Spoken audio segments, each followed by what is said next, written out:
Amerika mendikte Indonesia di bidang keuangan. Itu problemnya. Itu problem besarnya.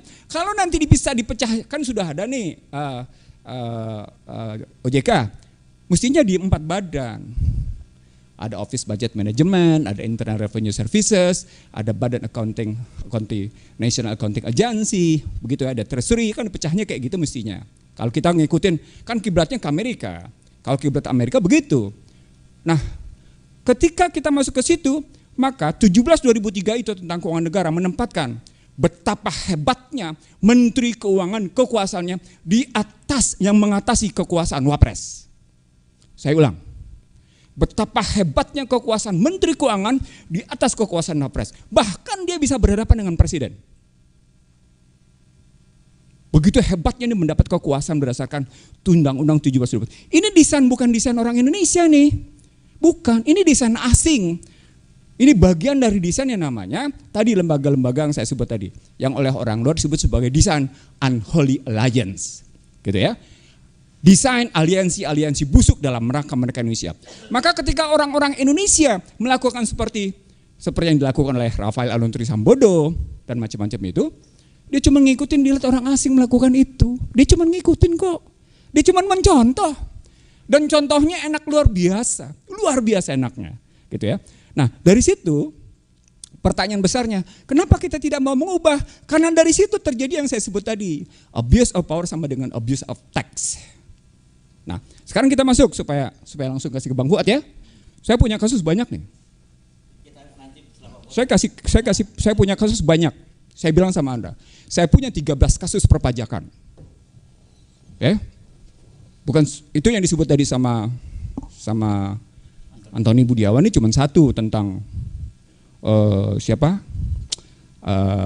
Angin Prahito Aji, itu cuma salah satunya. Tadi saya pegang paling tidak 3 kasus yang namanya strategic transfer pricing. Negara sudah punya, tapi negara tidak pernah mau melakukan apa-apa.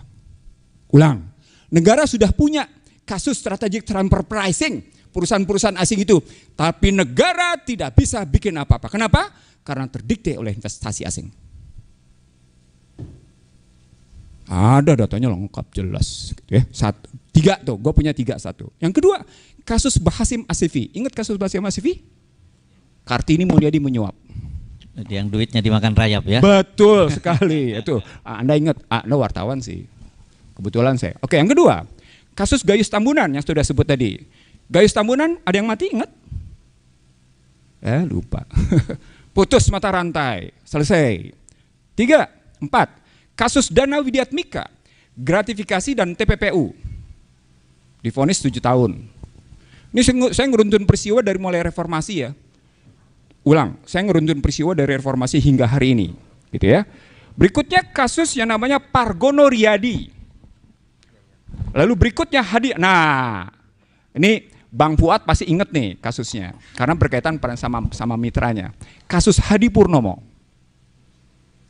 Ingat kasus Hadi Purnomo kasus apa? Take less carry forward. Yang ribut kebetulan cuma gua. Berhadapan dengan penguasa keuangan negeri ini di Indonesia. PT-UN menyatakan Hadi Purnomo tidak bersalah. Kasus besarnya 375 miliar dari tax loss carry forward BCA sebesar 5,7 triliun. BCA merasa memenuhi prosedur. Dibebaskan. Padahal di situ ada problem antara Sri Mulyani dengan Hadi Purnomo. Itu kasus Hadi Purnomo. Berikutnya adalah kasus Handang Soekarno. Ya, 2016, 2021 ada 3 kasus. Angin Prayitno, Wawan Ridiawan, Alfred Simanjuntak, semuanya isinya gratifikasi suap, gratifikasi suap, gratifikasi suap. Baru muncul yang terakhir ini, Rafael Alun Trisambodo, termasuk yang namanya tadi puluhan pegawai ASN. Bagaimana bisa begitu? Karena tadi self assessment. Self assessment itu bagian dari orang yang kemudian diikuti dengan, kalau bagi perpajakan, diikuti dengan namanya kekuasaan perpajakan melakukan pemeriksaan dan pengawasan. Coba lihat. Di Ditjen Pajak itu siapa yang kaya? Siapa yang kaya? Coba lihat orang-orang di situ. Itu bisa tertelusuri, gampang kok nelusurinya, sederhana sekali. Tadi saya berbisik sama Bang Fuad. Itu anak-anak PPATK sebenarnya kalau punya integritas penuh, integritasnya penuh, utuh gitu ya, habis negeri ini. Habis nih, kebuka semua nih. Karena tadi dunia internasional memaksa lewat automatic exchange of information untuk membuka semua transaksi dibuka, nggak mungkin enggak. Ingat kasus yang beberapa lama, ada sejumlah konglomerat bawa uang tunai miliaran terus hilang kasusnya? Ingat ya? Belum lama tuh, hilang kasusnya. Berikutnya, setelah yang namanya 2021, 23, nah terakhir Bapak Ibu sekalian, ini saya ngambil data terakhir berdasarkan perhitungan saya. Sri Mulyani menyatakan tax ratio meningkat dibanding 2021 ke 2022 meningkat dari 9,11% menjadi 10,38%. Data saya lengkap, data saya dari mulai tahun 2015. Baru kali ini Sri Mulyani memperoleh tax ratio mendekati angka 2015. Baru kali ini. 2015 tax ratio itu 10,76, 2022 tax ratio itu 10,38. Menurun, tiba-tiba di 2022 naik lagi 13,8. Tapi bukan itu rumusnya. Rumusnya mari kita lihat sekarang. Kalau pernyataan tax ratio 10,38 dengan PDB 19.588 triliun, maka pendapatan perpajakan mestinya 2.033 triliun. Ulang ya. Dengan tax ratio 10,38 triliun dengan PDB 19.588,4 triliun, maka sesungguhnya tax yang mesti didapat adalah 2.033,28 triliun. Apa yang dicatat oleh Kementerian Keuangan sekarang? Yang dicatat oleh Kementerian Keuangan sekarang adalah 1.924 triliun. Berapa selisihnya? 108 triliun. Berarti ada dua kasus kita. Kasus pertama adalah selisih dari perhitungan yang wajar. Pak, saya ingin mengatakan kepada pemirsa FNN, kita ini telanjang.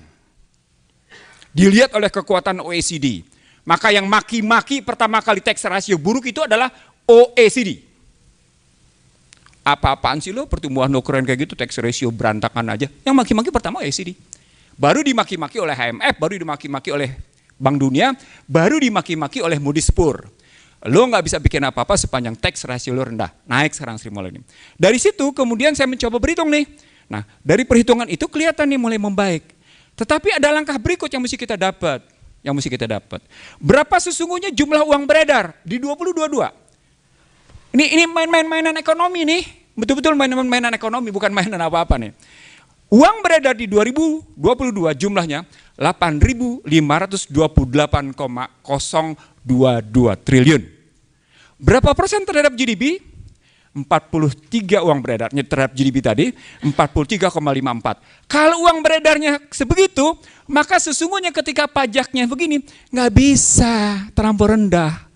Kalau begitu kasus yang pertama adalah bocor dia pada penerimaan 1924, hilang dia potensinya pada 108 berdasarkan hitung-hitungan konkret. Simpulannya apa? Simpulannya nih karena saya sebenarnya mengikuti baru kali ini saya coba ngikutin satu dialog, saya ngikutin kisi-kisi yang dibikin oleh Sriana dan Hersu. Baru kali ini saya ikutin. Benar, baru kali ini gue ikutin Hersu. Dan gue jawab loh, karena gue kebetulan punya data, gampang-gampang aja buat gue. Ada 5 kesimpulannya. Pertama, sistem politiknya busuk dan buruk. Selama sistem politiknya kayak gini, lo gak bakal pernah bisa ngebenahin. Pak, Bu, zaman yang namanya Jaksa Agung Baharudin Lopa, saya membuat peta tentang peta kejahatan keuangan negara. Salah satunya soal pajak. Jadi sistem politiknya nggak beres. Yang kedua, sistem ekonominya memang bocor kok, asimetrik. Ketika Anda bicara sistem ekonomi politik dengan asimetrik, jangan bilang ada kejujuran dari input sampai dengan output sampai dengan multiplier effect. Gampang aja itu ngelihatnya.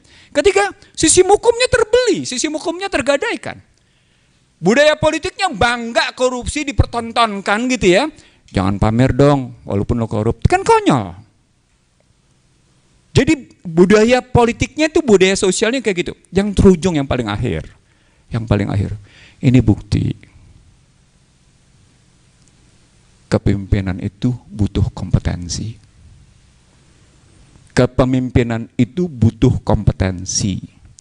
Selama kepemimpinan itu tidak mengerti apa-apa kedalaman sebuah masalah dan dia tidak pernah mengkaji kedalaman masalah itu dengan baik, maka dia dengan mudah terdikte. Saya dengar macam-macam kalau sidang kabinet, bagaimana Sri Mulyani dengan enak bermain-main dalam sidang kabinet, karena nggak ada lawan. Ada dua cuma pemain di negeri ini, Luhut Binsar Panjaitan dan Sri Mulyani. Anda bisa lihat bagaimana kebijakan, nggak ada lawan Sri Mulyani, nggak ada lawan bagi Luhut Binsar Panjaitan, nggak ada lawan. Nah itu berarti berkaitan dengan sistem ekonomi dan sistem politik. Nah kalau begitu sekarang pertanyaan besarnya, kalau kepemimpinannya kayak gini, kasus Alun Trisambodo, kasus 300 triliun, tadi kita sepakati sebagai sebuah gunung es dari Indonesia, maka ketika kebongkar 300 triliun, gunung es ini kebongkar nggak? Halo? Dia udah jawab duluan, nggak kebongkar. Kenapa? Karena akar sistem politik dan sistem ekonominya tidak kebongkar. Terima kasih. Assalamualaikum warahmatullahi wabarakatuh. Assalamualaikum warahmatullahi wabarakatuh. Oke, ini memang baru sekali ini Ihsanuddin Nusi ngomong pendek. Oke, ini soalnya ada senior di sebelah kita mesti ini. Nanti setelah kita dengar senior balik lagi ke Ihsanuddin Nusi. Mas Antoni mau oke, silakan dulu ya. Nah, ini tinggal bertiga, kita tinggal ngomong habis ini bebas. Terima kasih banyak Mas Antoni ya, kita plus Mas Antoni. Oke, Pak Fuad tadi pesan-pesan beliau minta yang terakhir. Jadi sekarang Bang Saidi dulu. Silakan Bang Saidi dulu. Saya nggak akan mau balik kisi-kisi deh pertanyaan pada Anda. Silakan Anda atau sorot ini persoalan-soal ini. Saya angka-angka sudah tersoroti semua, saya pikir kasus sudah tersoroti. Saya hanya menambahkan perhitungan saya, Bang Ihsan, tentang Mahfud menyatakan 300 triliun untuk kecil. Saya juga menganggap kecil sekali, karena tax ratio kita dulu pernah mendekati 15% dan menterinya juga Sri Mulyani, itu 2009. Dan Sri Mulyani masuk sekitar 10% turun tax ratio dan semakin turun pada saat di dalam. Jadi saya hanya menghitung seandainya Sri Mulyani, sekarang saya selalu menyatakan saya masih punya Menteri Keuangan tapi tidak punya Sri Mulyani. Kalau masih Sri Mulyani Menteri Keuangan dan berhasil mempertahankan tax ratio pada saat dia Menteri Keuangannya SBY, berarti ada penurunan tax ratio rata-rata 5%. Sekarang dengan PDB mendekati 2000 triliun, setiap 1% itu nilainya 200 triliun. Jadi kalau turun 1% itu hilang 200 triliun. Kalau 5% turun berarti ada 1000 triliun. Bukan hilang sebenarnya, uang itu harusnya masuk tapi tidak masuk. Nah, saya menghitung rata-rata PDB, rata-rata harusnya uang yang masuk negara sejak pemerintahan Jokowi itu kira-kira per tahun 500 triliun yang harusnya masuk tapi tidak masuk. Kalau kali 8 tahun berarti ada 4.000 triliun uang perpajakan, pajak bea dan cukai, untuk perpajakan pajak bea dan cukai yang harusnya masuk ke negara 4.000 triliun. Padahal sejak Presiden Jokowi sudah 2 kali melakukan tax amnesty, berkali-kali menaikkan pajak, tapi berkali-kali juga memberikan fasilitas pajak kepada orang kaya. Jadi orang kaya tax amnesty, ya macam-macam, pembebasan pajak mobil, pajak orang kaya, PPNBM dihilangkan, tapi pajak orang miskin dinaikkan. Jadi memang ya itu yang terjadi, dan menterinya sama. Jadi saya memandang awalnya, saya pernah hampir 5 tahun sama Bu Sri Mulyani, saya selalu kagum mendengarkan ininya, wah ini hebat nih. Sampai saya pernah kagum sekali Bang Fuad pada saat rapat keras sekali di rumah Wakil Presiden Yusuf Kala. Karena penting sekali membahas sesuatu. Sampai keluar kata-kata beliau, Bu Sri Mulyani, kalau Bapak memaksakan memang seperti itu, maka lebih baik Bapak saja menjadi Menteri Keuangan. Sampai keluar kata-kata itu. Betapa hebatnya beliau. Nah, nggak kebayang apa yang dikatakan Pak Ihsanuddin tadi. Kalau sudah tidak ada lawan, maka nggak tahu saya kata-kata. Betul, maksud saya entar dulu. Jadi kalau Anda kan menyatakan kalau tidak ada lawan, ada aja lawan begitu kata-katanya, apalagi nggak ada lawan gitu kan. Nah, sampai saat itu, masuklah kita melihat apa penyebabnya ini terjadi semua. Saya pikir penyebabnya adalah memang Undang-Undang Keuangan Negara 2003, Undang-Undang Nomor 17 2003, yang sebenarnya saya katakan negara ini presiden, wapres tidak ada itu nggak ada masalah, tapi menteri keuangan tidak ada itu masalah besar. Karena betul-betul kewenangan mengeluarkan uang Rp1 itu hanya menteri keuangan. Presiden nggak berhak, wakil presiden nggak berhak. Saya nggak tahu yang merancang undang-undang ini seperti apa dulu. Nah, sehingga undang-undang inilah yang menghilangkan kontrol perencanaan Bappenas terhadap perencanaan pembangunan nasional, langsung hilang. Adalah Undang-Undang Keuangan Negara 2003. Jadi saya pikir apa yang dikatakan Bang Ihsanuddin, menurut saya memang untuk memperbaiki arogansi ini harusnya Undang-Undang Nomor 17 tahun 2003 itu diubah. Tapi jangan pernah berharap bisa mengubah dengan jalur normal. Karena semua menikmati undang-undang itu. Yang mau mengubah itu menikmati. Bayangkan saja, dulu saya Pimpro tuh tahun 88. Jadi paham betul betapa ribetnya mengurus proyek. Saya di BPPT itu harus ada tanda tangan Setnek, karena dibawa Setnek. Setelah itu kita harus bawa ke Bappenas, dibawa ke Bappenas. Baru tanda tangan Bappenas, setuju perencanaan, baru dibahas ke Kementerian Keuangan. Baru dibahas antara Kementerian Keuangan Bappenas, baru kita ke DPR. Sekarang tidak ada tuh bahasan-bahasan itu. Nah, sekarang yang menikah betul-betul ya saya pikir adalah anggota DPR. Anggota DPR menikmati betul bagaimana merencanakan anggaran. Karena saya bagian pembahas anggaran pada saat itu, mohon maaf aja, itu antara kepala BKF dan ketua Banggar itu semua bisa diselesaikan dengan gampang. Nah, sehingga jangan berharap bahwa undang-undang ini bisa diubah dengan jalur normal karena mereka saling menikmati bagaimana membagi-bagi uang ini. Nah, sehingga menurut saya Pak Fuad memang saatnya kita pikirkan ini kan yang terbongkar baru pajak, Pak. Bagaimana kekuasaan direktur utang, yang utang negara kan ditentukan memang jumlahnya di DPR tapi hasil pembahasan dengan Kementerian Keuangan, tapi dari mana asal utangnya, berapa bunganya, pengembalian seperti apa, itu hanya Menteri Keuangan, tidak ada yang mencampuri apapun.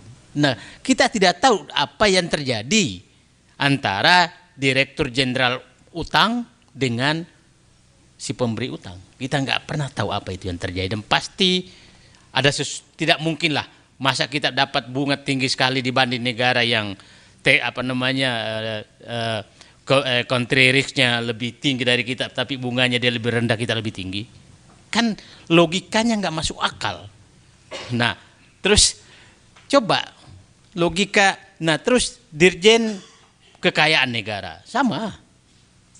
Terus Dirjen Perimbangan Keuangan Pusat dan Daerah itu tempatnya menyembah para bupati dan gubernur. Nah, jadi memang menurut saya ini lapangan banteng ini betul-betul tadi kan pajak, bea dan cukai. Nah, saya katakan apa yang dikatakan Pak, saya kembali ke angka, saya menyatakan sejak pemerintahan Jokowi perkiraan saya ada potensi penerimaan negara minimum 4.000 triliun yang tidak masuk ke negara. Itu dari asumsi tax ratio yang turun. Nah, padahal sudah ditambah dengan tax amnesty. Nah, sekarang uang itu kira-kira ada di mana? Nah, problemnya adalah definisi korupsi menyatakan bahwa kalau merugikan negara, maksudnya uang itu sudah masuk kas negara baru diambil oleh seseorang atau kelompok orang baru dianggap korupsi. Masalahnya pajak dan cukai ini belum masuk. Jadi pembuktiannya adalah hanya gratifikasi. Nah, oke lah, saya menghitung sederhana lah, 4.000 triliun itu uang melayang, anggaplah 50% kembali kepada wajib pajak yang harusnya dia bayar, tapi dia nggak membayar karena terjadi mungkin 30% kembali kepada dinikmati oleh konsultan pajak dan kawan-kawannya, gitu kan. Mungkin 20% adalah dinikmati beredar di petugas pajak. Kira-kira, nah ya perkiraan saya begitu. Tapi yang 30% itu mungkin buzzer juga kebagian di situ gitu. jadi influencer dia kebagian di situ. Jadi nggak ngambil dari bagiannya pajak, tapi mungkin ditugaskan yang pernah bernegosiasi dengan pajak. Yang aku undang kemarin malam itu tugasmu membereskan gitu kan. Nah, karena setelah itu serangan buzzer ke saya naik sekali. Meningkat sekali terhadap akun saya tuh, wah, dan rajanya buzzer keluar. Wah, ini cair sebenarnya nih. Jadi sepertinya pertemuan malam itu memberikan kode kepada para yang pernah bernegosiasi dengan petugas perpajakan tuh pajak dan cukai, menyatakan nama-nama yang aku undang malam ini tolong diperhatikan. Kira-kira itu kodenya itu. itu kode malam itu, karena kalau negara ini mau diperbaiki sebaiknya yang diundang tuh Ihsanuddin Nursi gitu. Ya, bukan yang buzzer itu yang diundang. Jadi ya udahlah, selamat menikmati negara buzzer yang sekarang komandannya dulu kan dikatakan dari Merdeka Utara. Sekarang sepertinya pindah ke lapangan Banteng. Nah, jadi konkret nih. Nah, itu lebih konkret. Kalau Merdeka Utara kan masih lewat tangan orang. Kalau sudah lapangan Banteng yang mengambil kendali, maka insya Allah tanda kutip ya. Ini para buzzer lagi menikmati bahwa ini Presiden Jokowi, rezim Jokowi semakin konkret untuk surganya para buzzer. Terima kasih. Ya, luar biasa. Jadi makanya kalau lihat buzzer berkicau lagi, berkotek lagi, itu berarti musim hujan tiba ya, hujan duit lah gitu. Oke, kita sekarang dengar cerita dari Pak Fuad Bawazir ya. Pak Fuad boleh cerita pengalaman sebagai Dirjen Pajak, boleh juga sebagai Menteri Keuangan, dan bagaimana melihat perspektif sekarang dari perspektif Pak Fuad Bawazir. Saya kira zaman Pak Fuad remunerasinya belum setinggi sekarang ya Pak Fuad ya, belum ya. Terima kasih. Assalamualaikum warahmatullahi wabarakatuh. Pak Said Didu itu mengeluh mengenai arogansi SMI, ya kan Ibu Sri. Sebetulnya saya terus terang aja susah membayangkan ya kalau Pak Mari, Pak Ali Wardana, Pak Sumarlin gitu ya mendengarkan statement-statement Ibu Sri itu tentu sedih sekali gitu loh. Karena dulu saja pernah waktu Pak Ali, Pak Marlin juga pernah mengeluh ya kepada saya waktu itu di Hotel Borobudur. Begini, karena misalnya pernyataan zaman jahiliyah, waktu Kementerian Keuangan itu zaman jahiliyah bolak-balik itu apa benar zaman Pak Ali, zaman ya Pak Mari, ya Pak Radius, ya Pak Marlin itu zaman jahiliyah bolak-balik ngomong zaman jahiliyah, seolah-olah dia itu menjadi kayak nabinya yang memperbaiki Departemen Keuangan. Mengatakan juga zaman saya masuk Kementerian Keuangan seperti masuk hutan belantara. Itu arogan bener gitu. Dia mau menyatakan apa dirinya itu ya.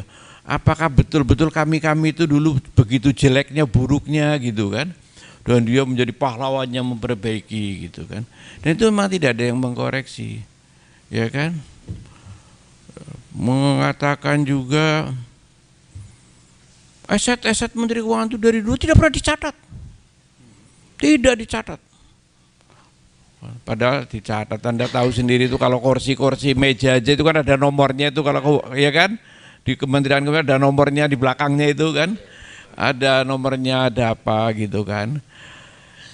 Nah udah sekarang kami catat, padahal di balik itu kami itu mencatat yang perlu saja, yang kira-kira bisa hilang begitu kan, yang ada nilai komersialnya. Nah, kalau dia itu kan karena sepanjang bisa minjem uang terus bikin proyek jalan-jalan yang kecil-kecil di desa-desa, di mana mencatat nih, lah itu kan nggak bisa dicolong dan nggak akan dipakai orang lain kan. Kami nggak nyatat, menghemat biaya gitu loh, misalnya gitu. Tapi dia kan kayak pahlawan lagi. Jadi saya pikir ini orang kualat ini orang ini. Ternyata kualatnya sekarang rupanya gitu kan. Nggak boleh seperti itu. Itu menyakitkan kami terus terang aja para seniornya gitu kan. Tapi kami diem saja, ya kan. Terus-terusan seperti itu. Nah, sekarang ini banyak betul yang dibilang oleh Pak Mahfud, ada Pak Iwan, ada ini itu segala. Tapi itu bicara terus kayak begitu kan. Kayak diaduk aja itu. Akhirnya nih kalau nggak kebenerin lenyap begitu aja, selesai begitu saja kan. Jadi menurut saya kita terpaksa pakai metode deduktif apa gitu ya, apa induksi itu ya, yang ya pokoknya gini lah, kita sekarang periksa sajalah orang-orang itu ya, nggak usah pakai macam-macam, nggak usah dibicarakan ini itu asli tidak asli, palsu apa gimana, nggak usah ruwet-ruwet segala macam. Untuk menjaga namanya Kementerian Keuangan, ya lebih bagus data sudah ada, itu saja diperiksa. Ya, kan tempo hari dibilang, wah meriksa itu perlu bertahun-tahun, perlu diselidiki. Lo kalau udah dari PPTK lo nggak perlu selidiki lagi, ya kan? Buktinya begitu ada viral di berita-berita, 2-3 hari udah langsung nyimpulin ini pun dipecat, kan? Gitu, diberhentikan kalau bisa 2-3 hari aja selesai itu kok dari dulu itu. Nah, ada niat apa enggak? Itu saja udah dipisah. Dari 69 aja, 69 orang kalau nggak salah ya. Terus ada 3 berapa, kalau memang nanti ada indikasi lebih dari 69 ditingkatkan lagi 369 atau berapalah itu, nggak diperiksa. Ada bagaimana hasilnya. Tentu ada asap itu ada api. Sampai soal nyuci uang aja ribut. Ini uang korupsi, bukan uang korupsi, uang cuci, bukan cuci segala macam. Lah saya cuma mau nanya, kalau bukan uang haram, buat apa dicuci? Kan begitu. Oh ribut banget sih gitu kan, sederhana saja menurut saya. Udah itu ada irjen, ada itu diperiksa, data udah masuk diperiksa nanti akan ketahuan itu apa yang sebenarnya kejadian, bisa diumumin kepada publik.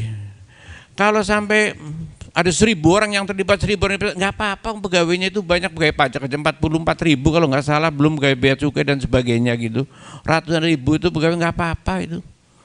Kalau memang masih dipecatin, tapi nama Kementerian Keuangan jadi terjaga sampai bisa dituntaskan. Ini loh sekian. Katanya ada komisi apa pengawas pajak, ya kan?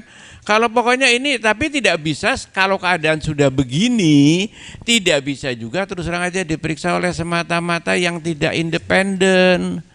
Karena apa? Logikanya ini sebetulnya kenapa tidak tersentuh, tidak terpecahkan selama ini? Karena mereka ini mempunyai,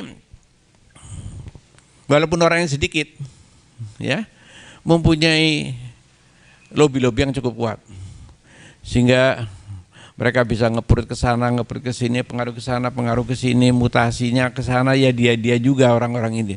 Sehingga kasarnya sudah mulai menguasai kementerian. Sehingga ewuh pekewuh gitu kan. Bu Menteri juga ada ewuh pekewuhnya, yang ini juga temennya, ini itu segala macam. Jadi sudah sedemikian rupa. Kalau sudah begitu memang agak susah. Nah elit-elit ini mesti yang diperiksa itu tadi, itu dipecahkan, dibubarin dulu. Kalau udah diperiksa benar-benar akan selesai itu. Jadi masalahnya itu bukan dibicarakan, tapi diselesaikan itu laporan-laporan yang sudah masuk oleh siapa? Kalau bisa oleh tim independen. Kalau udah selesai begitu ya nanti bisa diumumin, selesai lah pokoknya seperti itu. Tidak bisa terus-terusan diputar-putar kayak begini aja. Nah, memang ada suara. Ini entah benar apa enggak. Pak, kalau ini diteruskan segala macam, orang nanti nggak bayar pajak. Lebih bagus di dep aja. Tapi juga ada yang bilang, wah itu takut kalau kebongkar untuk seluruhnya itu puncak gunung es dari pemerintah, jangan-jangan gitu kan. Jadi ditutup saja, alasannya seperti itu. Makanya saya lihat ya Pak Mahfud ya agak kayak bingung-bingung juga atau setengah-setengah juga kan begitu kan. Dia betulnya mau menutup juga seluruhnya dengan alasan tidak mau bayar pajak.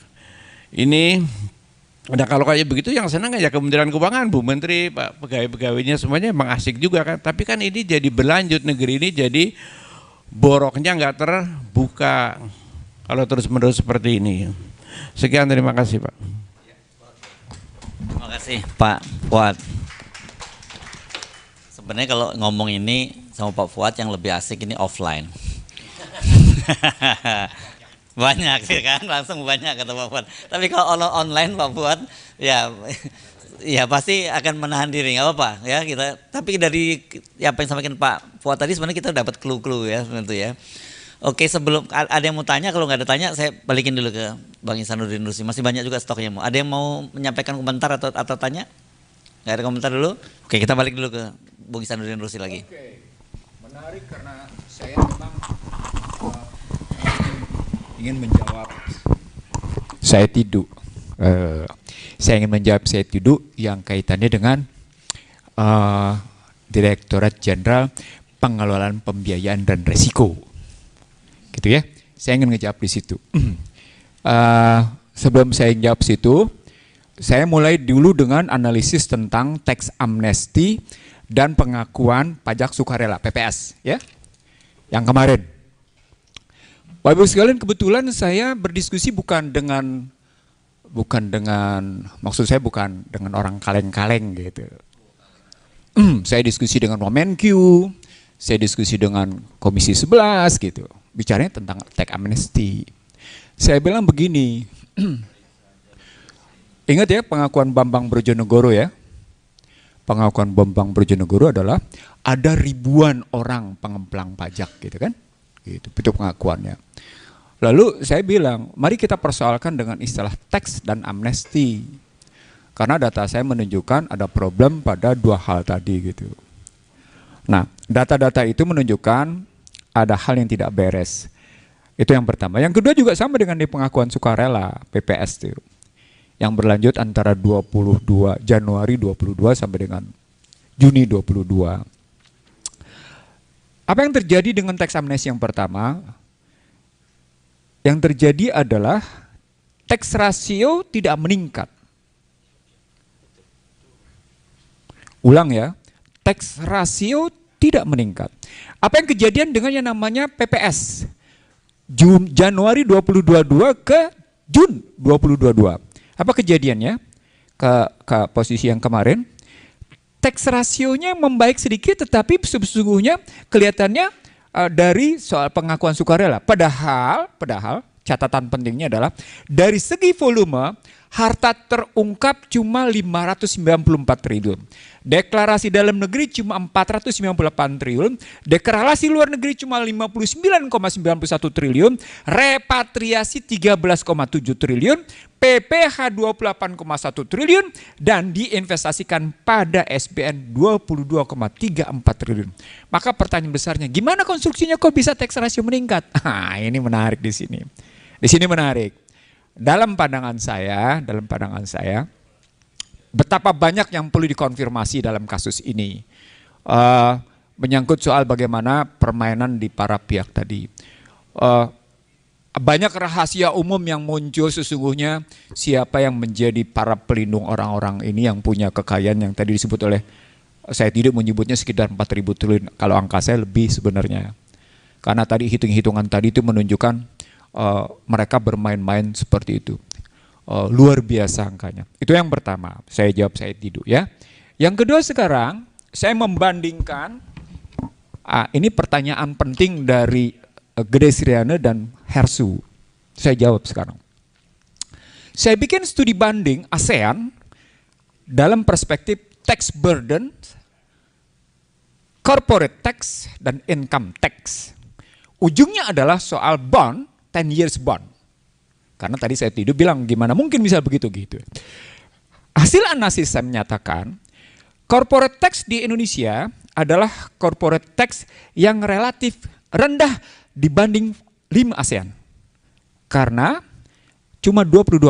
Dibanding Singapura memang lebih rendah, tapi Singapura jangan salah, punya masalah di situ. Singapura tax burden-nya 13,2, Indonesia cuma 9,47. Ini menarik di sini. Sementara Singapura pada income tax-nya 22, Indonesia 30. Wah, itu kalau kita banding-bandingkan Singapura. Bisa apple to apple nggak akhirnya kalau pakai sistem perpajakan Indonesia dengan Singapura? Enggak. Kenapa nggak bisa apple to apple? Karena Singapura financial hub. Ulang, Singapura financial hub, Indonesia bukan. Indonesia please pada every investor. Singapura nggak milih-milih, walaupun kemudian Singapura menjadi tempat pencucian uang. Itu ceritanya. Nah, dari sana yang paling relevan untuk dibandingkan dalam kerangka tax, walaupun Indonesia tidak terlampau bagus kinerja taxnya dibanding Asian 5 itu artinya 5 ASEAN, maka studi bandingnya adalah pada bond 10 tahun. Sebagaimana permintaan tadi Hersu ke saya. Permintaan Gede Sriana ke saya juga kayak gitu. Saya jawab sekarang. Indonesia adalah negara yang menjual bondnya di atas Myanmar. Myanmar menjual bondnya 9,5%. Satu-satunya negara yang sangat tinggi. Negara kedua tertinggi adalah Indonesia, 7,036%. Negara ketinggi menjual ketiga surat utangnya adalah Laos, 6,875%. Berikutnya adalah yang jual 4% adalah Malaysia dan Kambodia. Apa poinnya? Poinnya harus kita bandingin sama SIBOR. Singapura Interest Bank of Rate dan LIBOR, London Interest Bank of Rate, gitu ya. Kalau kita banding dengan LIBOR, maka sesungguhnya 7,036% ini ketinggian 1 sampai dengan 1,5%. Terjawab pertanyaan saya tidur. Kejawab. Oke? Sekarang kita banding dengan SIBOR. Ini pun ketinggiannya sampai dengan posisi sekitar 2%-an. Sekarang pertanyaan, kenapa ketinggian? Tadi saya tidak bilang country risk. No, ini bukan soal country risk. Ini bukan soal political risk. Ketemu debatnya ada di mana? Debatnya adalah pada sistem Indonesia, gitu ya. Loan professional fee, jadi professional fee for the loan agreement. Jadi ada fee profesional untuk pinjaman utang luar negeri, itu dianggap sebagai sebagai gratifikasi. Kalau di luar negeri, sistem Bank Dunia bukan gratifikasi, diterima. Untuk mengamankan kayak gitu, ya jual lebih tinggi, simpan di mana? Wallahu a'lam bishawab. Kita tidak tahu simpannya di mana, kayak apa seperti itu. Lalu kalau dalam konstruksi kayak gitu, apa yang bisa kita buat? Nah, di sini kita buat sebagai jawabannya lebih lanjut begini caranya. Berapa sih sebenarnya situasi Indonesia yang tadi kelihatan ini bisa kita terima dari segi perpajakan? Seperti saya bilang tadi, mestinya kalau kita ngambil dalam perspektif pakai catatan IMF, catatan Bank Dunia, catatan OECD, di mana perpajakan yang logis adalah untuk Indonesia bergerak antara 12 sampai dengan 12,5%, ulang, 12 sampai dengan 12,5%, maka sesungguhnya teks yang harusnya Indonesia bisa terima adalah 2.000, ini mestinya diambil di sini, 2.100 triliun. Itu dianggap logis. Ini untuk tahun berapa? Tahun 2023 ini? 2022. 2022. Jadi mestinya Tapi yang Anda bisa lihat sekarang APBN di 2023 tetap lebih rendah. Ketemu. Kenapa lebih rendah? Muncul kebiasaan orang-orang di lapangan banteng, orang-orang di Dirjen Pajak. Kalau kami sampai bilang 2100, nanti kami nggak punya prestasi karena pada akhirnya kami bisa mencapai 2100. Biasanya memang kami turunin 10% atau 5% untuk menunjukkan kami punya prestasi, gitu. Dan dapat bonus, gitu jadinya. Itu logika mereka, biasa-biasa aja tuh mereka ngomong kayak gitu. Komisi 11, saya pernah di situ, Laude Kamolin pernah di situ, itu tahu karakter-karakter kayak gitu loh. Itu memang begitu. Jadi kalau mestinya dapatnya 2100, mereka turunin 5%. Mereka turunin paling, ya kalau 10% kegedean deh, 5% turunin. Jadi paling tidak turunnya 100 triliun. Ya sudah bikin aja 2000, ketemu angkanya. 100 sekian triliun di 2023. Itu, nah berarti ada kebocoran. Potensial bocor, real bocor gitu loh maksud saya. Jadi real teksnya itu bocor, potensialnya bocor. Ketemu kajian teman-teman konsultan. Apakah konsultan dalam negeri, apakah konsultan di luar negeri? Bagaimana kajian mereka? Sudahlah. Kalau sama yang namanya artinya Indonesia, Anda sesungguhnya tinggal melihat bagaimana relasi nominal dengan tarif pajak. Itu yang hendak saya sampaikan di situ. Nah sesungguhnya kalau kita mau ngambil kasus, terakhir nih buat Bapak Ibu sekalian. Saya ketemu dengan Dedengkot Bea Cukai. Ulang ya, saya ketemu dengan Dedengkot Bea Cukai. Dia khusus datang ke rumah saya untuk menceritakan tentang bagaimana manipulasi di dalamnya. Apa poinnya? Kalau ekspor under invoice. Kalau ekspor under invoice. Jadi diturunin value-nya. Kalau lo bikin, turunin dong, gue bayarnya kurang. Kali impor gimana? Sama. Under invoice juga, kamu suka baku. Nah, disitulah kemudian muncul soal lewat pintu merah, lewat pintu hijau, macam-macam. Ya kan? Jalur hijau, macam-macam di situ. Tapi pada hakikatnya praktek di lapangan biasa-biasa aja, muncul kayak gitu tuh biasa-biasa aja. Kebetulan, ini bukan sekali lagi nih yang orang-orang itu tidak tahu adalah saya kebetulan belum lama mengimport satu barang lah, gitu ya. Tetap saja money under table-nya gede gitu. Tetap aja. Jadi seorang insider Indonesia juga harus melakukan itu? Bukan, saya tidak melakukan, tapi kebetulan kan memang anak buah bilang, Bang ini nggak bisa lolos kalau nggak bayar begini. Saya terus terang karena memang perbandingan harga lalu kemudian dengan kualitas ada problem untuk Indonesia. Kebetulan barang memang nggak ada di Indonesia, adanya di luar. Ya sudah. Ada lagi yang menarik dalam konstruksi misalnya untuk, ini gue cerita deh, untuk yang produknya memang masih luar, untuk produk berkaitan dengan kecantikan gitu. Nah itu juga seru import-importnya dan luar biasa dan lagi-lagi tetap saja under invoice gitu. Jadi artinya sesungguhnya saya mau bilang sama Anda, pemirsa FMN, secara sistemik struktural Indonesia itu mestinya nggak ngutang. Satu ya. Ulang. Sesungguhnya secara sistemik struktural Indonesia mestinya tidak ngutang. Tadi kita udah bicara utang soal bond. Asal Anda tahu, dalam data saya paling terakhir tanggal 16 Maret 2023, jumlah global bond in US dominated 844, sekian triliun gitu ya. Ditambah dengan yen Japan denominated 47 sekian triliun. Artinya sekitar 900 triliun. Sekarang pertanyaan, itu bagian dari variable bond interest rate. Jadi tingkat suku bunganya variabel, bukan fixed rate, bukan zero coupon. Artinya tingkat suku bunganya variabel tuh ngikutin. Nah kalau ngikutin dengan standar 7, ya sudah. Nah, sudah selesai di situ pertarungannya gitu. Nah, padahal jumlah sekarang yang kita hadapi hampir mereka bangga kan, lebih banyak sekarang mereka terbitin SBN daripada mereka utang luar negeri karena mereka kayak gitu. Tapi poinnya sekali lagi sesungguhnya kita tidak perlu berutang. Sekali lagi saya mau bilang pemirsa FM ke Mas Hersu dan kawan-kawan.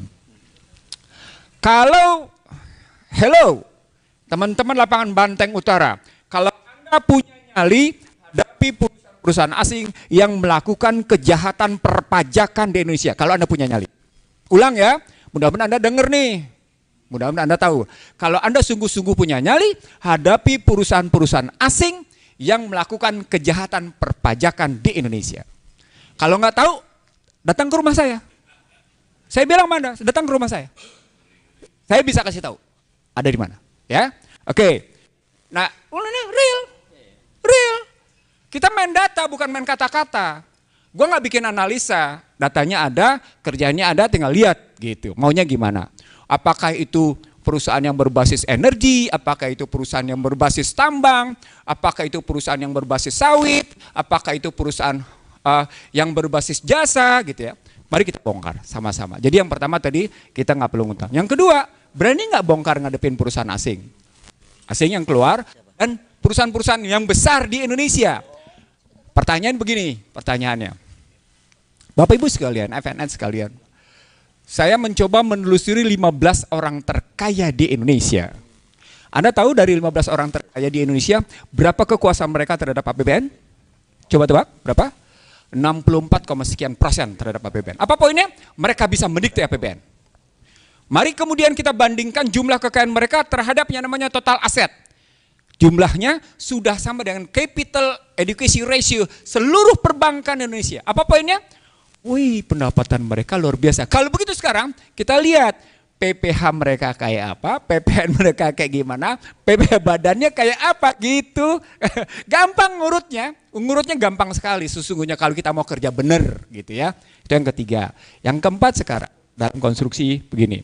Tadi sudah saya sebut, saya menyarankan, yuk, tapi mudah-mudahan dengan omongan ini mudah-mudahan tidak jadi ditutup ya, tidak dibuka, tidak kemudian diperbaiki.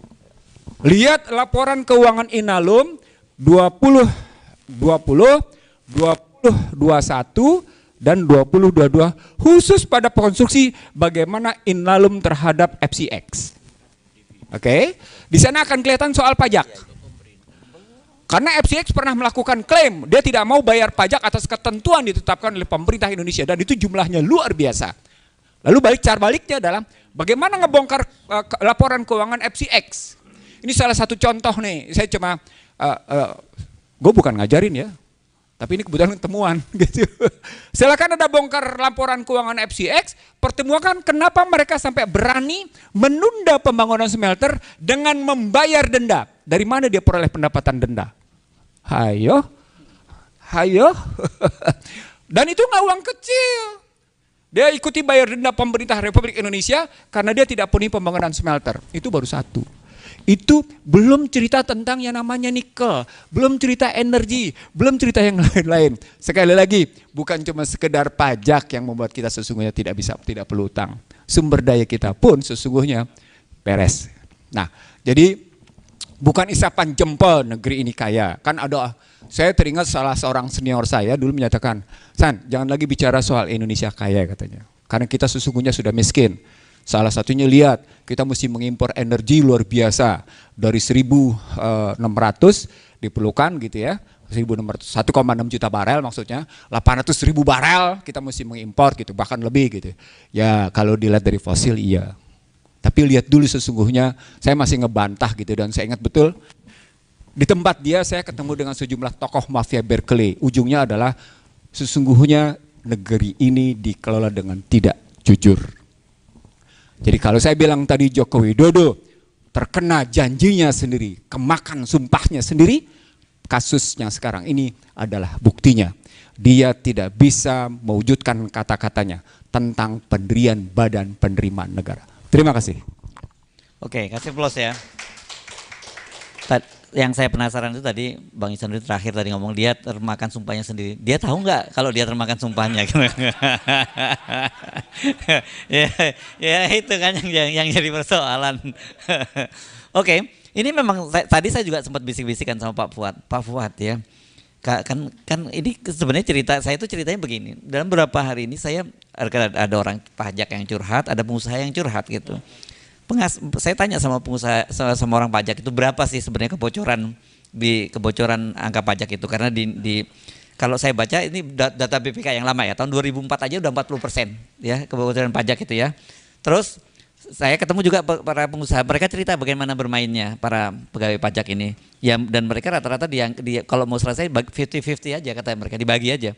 Jadi kira-kira memang separuh yang bocor ya. Kalau separuh yang bocor, saya tanya Pak Fuad, berarti sebenarnya kita nggak perlu utang ya dengan itu, dari pajak saja itu, belum dari pengelolaan dengan pengelolaan yang lain, sumber daya alam yang luar biasa. Jadi betul negara kita kaya, tapi kaya untuk sebagian orang tertentu. Gitu. Saya kemarin kaget ketika saya disodori data oleh anak saya bahwa berdasarkan data dari BPS, pengeluaran 20 juta per hari, per bulan di negara ini hanya ada 1%. Bayangkan di negara ini yang orang yang bisa dari 200 hanya 1%, yang lain itu rata-rata sekitar 89% di bawah 8 juta, dan kemudian di antara itu di antara yang 8 juta sampai 20 juta itu betapa gini rasio ya, timpang sekali gini rasio di antara kita itu. Ini mengeri negara ini ya. Oke, Bang Saidi dulu dilanjutkan. Ya, saya hanya ingin menambahkan bahwa tapi sedikit ini ada pesanan. Kan kita ngomongnya sebenarnya walaupun didinai tadi udah kita sepakati. Memang sebenarnya kita sepakat bahwa 300 triliun itu kecil gitu ya. Tapi tetap saja kita gunakan itu. Itu karena sekarang menjadi semacam apa? pintu masuk. Iya, pintu masuk dan publik aware-nya itu gitu. Kalau yang dengerin omongannya Ihsanuddin nggak sampai kita semua nanti. Pakai dulu yang 300 triliun dulu deh. Oke. Tolong bagi apa sebenarnya itu barang itu gitu. Yang menarik sekarang ini kan setelah Pak Mahfud ke Australia sebentar, itu terjadi serangan balik. Dan seakan-akan Pak Mahfud sama PPATK itu adalah menzolimi lapangan banteng. Itu menurut saya was-was betul saya, karena serangan baliknya seperti itu. Dan sepertinya Bu Sri Mulyani lebih mementingkan serangan balik itu dibanding membenahi ke dalam. Ya. Karena faktanya dia mengambil basir-basir yang dipanggil itu kita tahu semua lah. Itu selama ini seperti apa gitu. Jadi nah itu yang saya was-was Mas Hersu, bahwa kalau tidak ada dorongan publik yang kuat, ini sepertinya yang saya was-was adalah yang dianggap salah itu adalah orang yang mempermasalahkan penyelundupan perpajakan ini, yang korupsi perpajakan ini. Nah, kalau kita lihat tadi Bang Ihsanuddin menyatakan kan selalu yang dipersoalkan orang itu siapa yang kepala yang ketangkap anaknya nih, Alun Mario ya, Mario.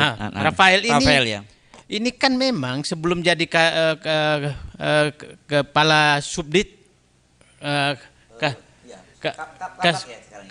Kabak itu kan dia memang di penyidik pajak untuk modal asing, PMA.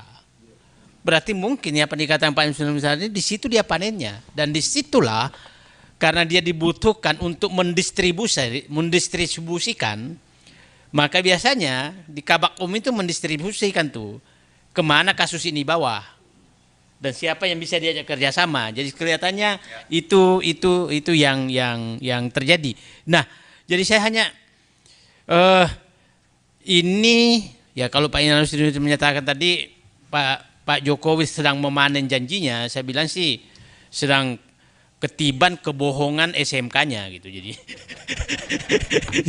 sedang, nah karena gara-gara beliau, mohon maaf aja lah, gara-gara itulah kebohongan itu berlanjut terus dan selalu dilakukan. Jadi saya hanya menyatakan saya bermimpi kalau Bu Sri Mulyani itu mengundang para buzzer, Prof Mahfud MD mengundanglah para orang-orang berakal sehat untuk menyelamatkan negeri ini.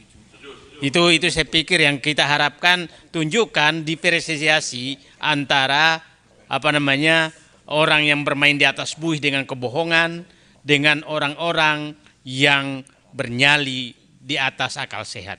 Itu saja saya harapkan, dan mudah-mudahan keberanian itu muncul sekarang. Dan jangan lagi ada orang-orang bermain di wilayah abu-abu. Orang yang bermain di wilayah abu mencari nyaman terus. Negeri ini harus diselamatkan. Dan saya berharap Pak Mahfud MD keluarlah asli Maduranya. Buang sedikit pergaulan di Jogja. Terima kasih. Itu saja. Oke, ini monggo Pak Fuad. Cukup Pak Fuad ya, nggak apa-apa. Ini akan yang menarik adalah soal 300 triliun itu kan hari ini disebutkan bahwa alasan teknis belum ditandatangani oleh Wakil Ketua Bidang Polkam ya gitu ya. Dan anggota Komisi 3 saya tidak tahu serius atau drama, mereka katanya mengaku bingung semua begitu ya. Nah, yang menarik adalah bahwa besok itu Pak Mahfud akan pergi ke Papua menemani kunjungan kerja Pak Jokowi ke Papua. Rabu dan Kamis itu kan libur nyepi gitu ya. Kita tidak tahu apakah hari Jumat itu nanti tetap akan dipanggil atau tidak.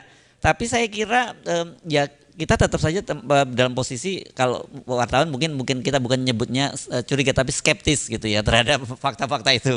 Buat kita kan skeptis banget itu. Tanda tangan aja kok lama banget prosesnya. Karena kalau kita lihat kan pernyataannya Pak Ivan itu kan terjadi pada hari Selasa.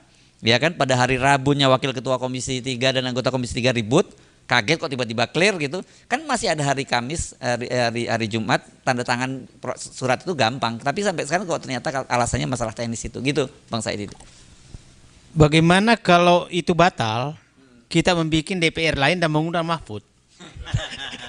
Dewan kita mengundang nanti yang mimpin sidang Pak Ihsanuddin Nursi aja. Jadi kita dengarkan Pak Mahfud, ya ini rakyat benar gitu. Jadi bukan lagi kan DPR-nya. Kita masih dengar lagi karena pernah jadi anggota DPR. Bagaimana sih prosedur soal ngundang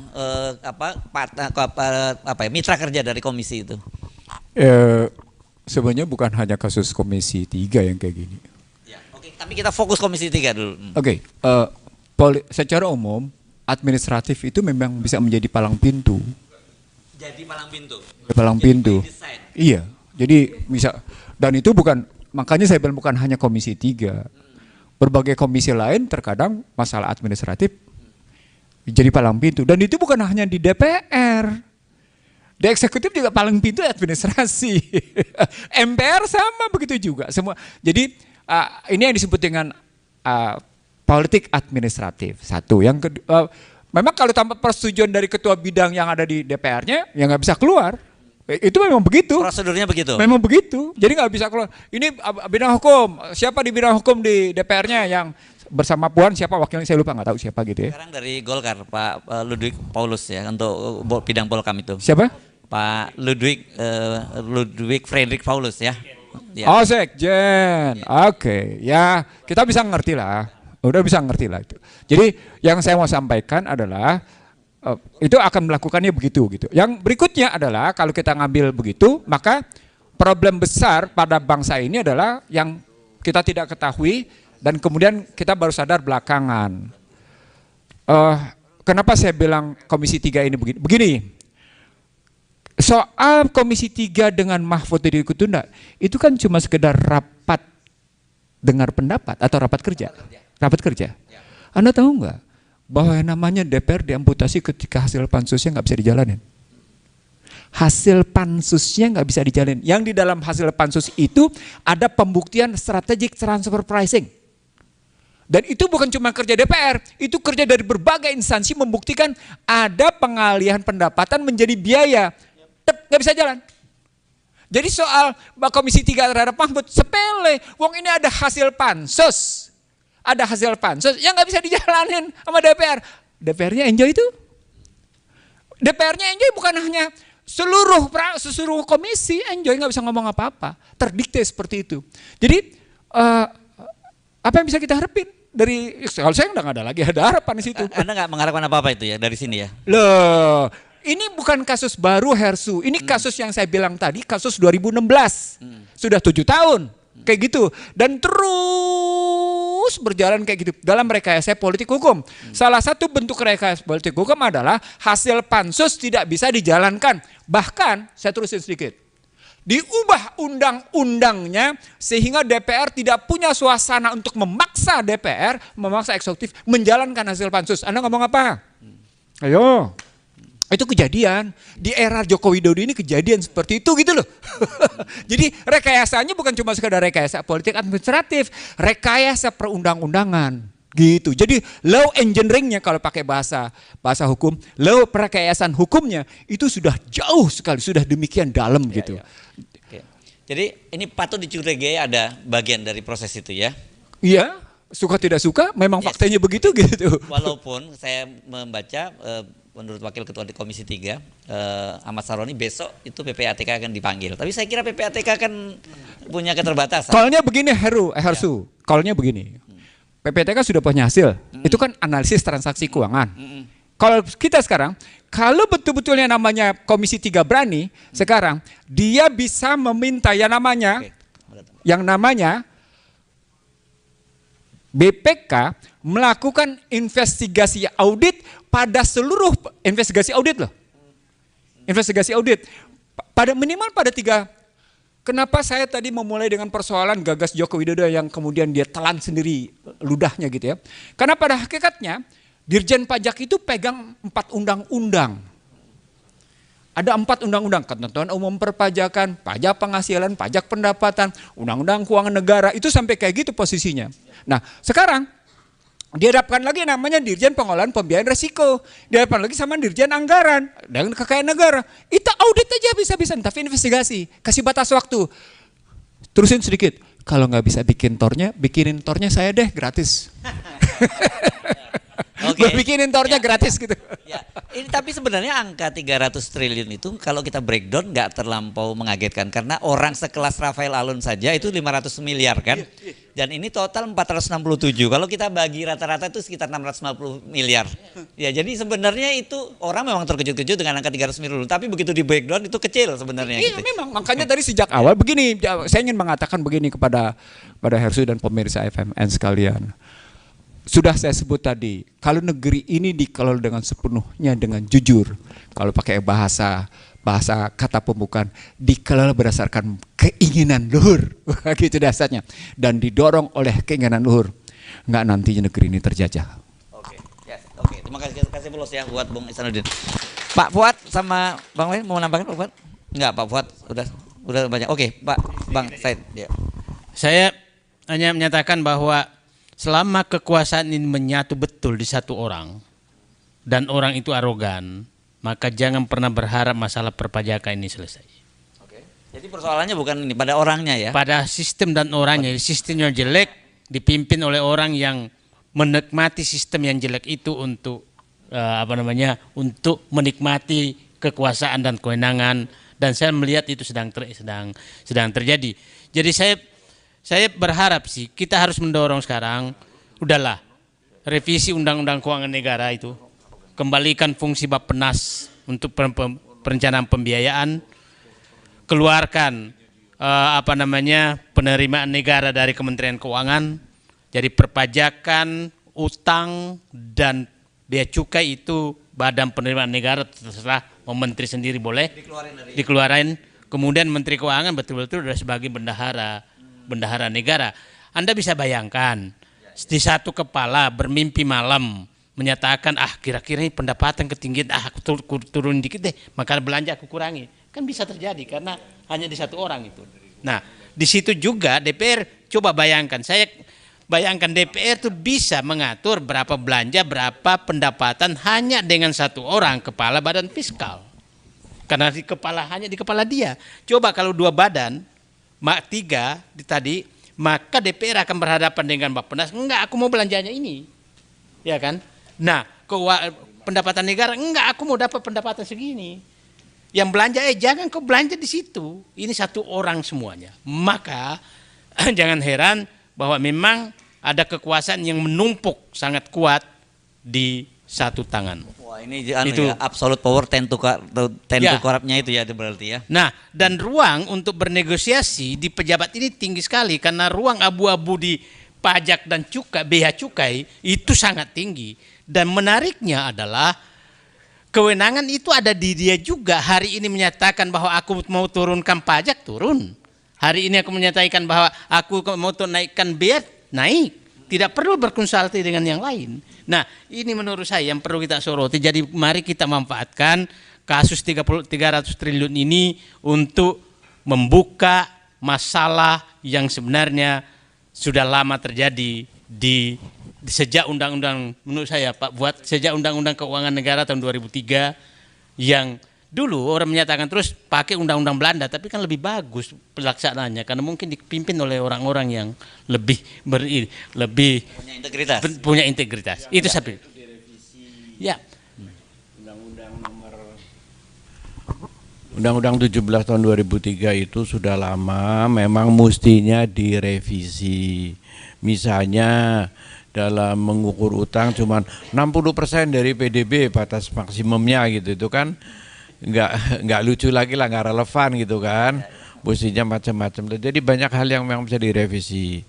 Cuman memang kekuasaannya Menteri Keuangan itu terlalu kuat, apalagi dibumbuin sebagai Menteri Keuangan terbaik ini itu, ya kan, katanya Pak Rizal Ramli, saya kira itu terbalik gitu ya.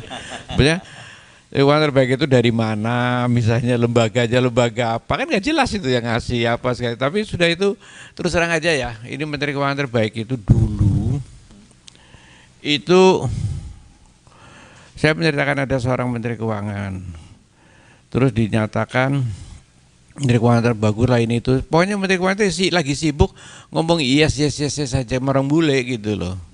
Terus dinyatakan oleh satu ya lembaga atau majalah yang nggak jelas gitu loh. Jadi nggak ada kriterianya yang jelas dari apa pengakuannya nggak ada. Cuma majalah yang penting nanti gaungnya itu diramein terus gitu loh. Majalahnya berbahasa Inggris gitu ya. Iya. Terus setelah itu datang orangnya, nagihnya kepada saya kan. Loh, kirain ini kata si menteri ini ikhlas aja nih.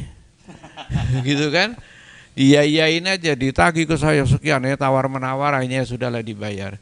Menteri Keuangannya geleng-geleng, gila gue nggak butuh itu Menteri Keuangan terbagus gitu. Dia diramein. Tapi menteri sebelumnya yang dapat penghargaan Bapak yang bayar gitu. Iya, karena uangnya uang negara juga gitu. Terus kemudian waktu itu Pak Mar'i kemudian, ini gue mau dijadikan Menteri Keuangan terbagus. Udah deh, jangan macam-macam, saya bilang begitu. Itu nanti bayar lagi itu, oh bayar itu.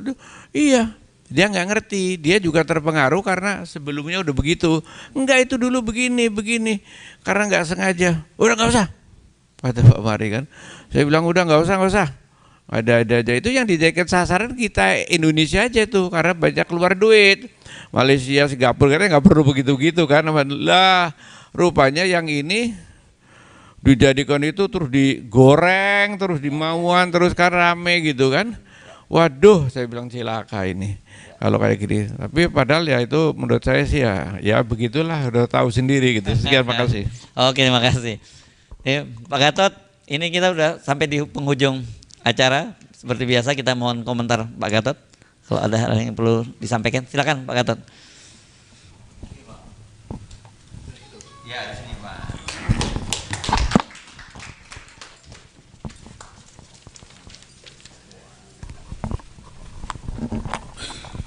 Bismillahirrahmanirrahim. Assalamualaikum warahmatullahi wabarakatuh. Selamat sore, salam sejahtera.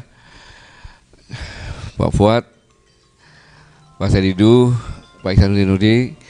Jadi saya ini sebenarnya belum pulang dari Singapura, Pak. Ya, kemarin Singapura sama Malaysia ada meeting di sana. Tapi begitu 3 tokoh ini datang, kalau saya nggak datang gimana ceritanya, ini nggak sopan kan gitu. Sehingga saya pakai pesawat yang jam 12.15. Maaf saya baru sampai, tapi saya terbiasa monitor yang intinya pembicara bertiga ini yang selama ini kita melihat hanya gunung esnya saja. Ini sampai ke akar-akarnya, sangat luar biasa. Dan saya bisa menyimpulkan bahwa semuanya ini adalah faktor politik sebenarnya. Itu aja, jadi itu yang intinya. Tetapi saya tidak menyimpulkan karena tidak kapasitas saya. Kalau yang lain-lain saya berani menyimpulkan, kalau ini saya nggak berani menyimpulkan. Tetapi saya ingat kata-kata dari Mayor Jenderal TNI Purnawirawan Sunarko bahwa pemerintah ini menganggap bahwa rakyatnya buta, tuli, dan tolol. Saya koreksi. Justru bukan itu. Kalau melihat tadi yang disampaikan, ya, saya harus berpikiran positif. Saya kan dulu menterinya Pak Jokowi juga kan. Jadi justru pembantu Jokowi itu yang menganggap presidennya buta, tuli, dan tolol. Ini kalau tadi saya katakan, saya buktikan. Tahun 2015, ketika bulan September, saya ditelepon oleh Menteri Sekretaris Negara, Pak Pratik. Pak Gatot, kemarin Presiden rapat terbatas bidang ekonomi, beliau murka katanya. Loh, kenapa murka? Beliau habis dilaporin oleh Dirjen Pajak yang waktu itu terus kabur itu, yang katanya perolehan pajak itu semuanya baik-baik semuanya. Tiba-tiba beliau mendapat informasi bahwa pajak bulan September itu cuma baru dapat 650 triliun dari target 1.292.